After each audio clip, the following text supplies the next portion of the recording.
বিসমিল্লাহির রহমানির রহিম। সুপ্রিয় দর্শক, বাংলাদেশ কৃষি প্রধান দেশ, যার আলোকে বাংলাদেশের প্রায় প্রতিটি ঘরে ঘরে কৃষিকাজের সঙ্গে মানুষ জড়িত। বাংলাদেশে প্রচুর পরিমাণে ধান চাষ হয়। আসলে এই ধানগুলো যদি চাষ না হতো, একটু চিন্তা করে দেখেছেন, বাইরের দেশ থেকে যদি এই ধান আমাদের কিনে খাওয়া লাগতো তাহলে কত টাকা খরচ হতো। শীতকাল যে গরম পড়েছে, রমজান মাস আজকে 11তম রমজান চলছে, তো ভোরবেলা বুঝতে পারছেন হালকা কুয়াশা এবং হালকা শীত পড়েছিল। রাত্রেবেলা গরম শীত দুটোই পড়েছে কম বেশি। তো ধান নিয়ে কথা বলছিলাম আমার ইউটিউব চ্যানেলে। অনেকগুলো ধান চাষের ভিডিও আছে, কৃষকদের মুখ থেকে আমরা তুলে আনছি তাদের প্রকৃত সত্য কথাগুলো।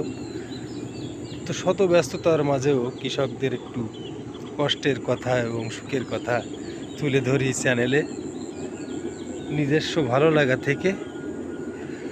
তো যে কথা বলছিলাম, আসলে এই ধান চাষ বাংলাদেশে প্রচুর পরিমাণে হয়। অন্য কোনো দেশে হয়তো বা আমার জানা মতে এত ধান চাষ হয় না, এত কৃষক নেই। তারপরে বাংলাদেশ সরকার কেন জানি আমার মনে হয় ব্যক্তিগতভাবে কৃষকদের সেই মূল্যায়নটা করে না। আমি 500-র উপরে ভিডিও করেছি আমার ইউটিউব চ্যানেল 3টায়, কৃষকদের নিয়ে, কৃষকদের কথা শুনেছি। আসলে দুঃখ ভরাক্রান্ত হৃদয়ে বলতে হয়, এই কৃষকরা বাংলাদেশে প্রচুর পরিমাণে অবহেলিত। অরিজিনাল কৃষকরা পায় না সরকারি ভর্তুকি, সার, কীটনাশক এবং বীজ। যাদের জমি নাই তারা পায়, অথচ অরিজিনাল কৃষকরা পায় না।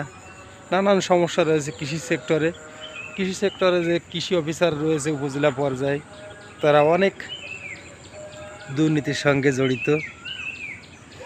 এগুলো দেখে আসলে খারাপ লাগে। কে কোথা থেকে আমার ভিডিওটি দেখতেছেন অবশ্যই কমেন্ট বক্সে জানাবেন। আমাদের ঠিকানাটা হচ্ছে যশোর জেলার অভয়নগর থানার 8 নং সিদ্দিপাশা ইউনিয়ন 2 নং ওয়ার্ড ধুলগ্রাম। তো ভিডিওটি ভালো লাগলে অবশ্যই লাইক, কমেন্ট, শেয়ার করবেন, চ্যানেলটি সাবস্ক্রাইব করবেন নতুন হলে। আর পুরাতন যারা রয়েছেন সাবস্ক্রাইবার, তাদেরকে অনেক অনেক ধন্যবাদ আমার ভিডিওর সঙ্গে থাকার জন্য। পরবর্তী ভিডিওয় কথা হবে। আল্লাহ হাফেজ।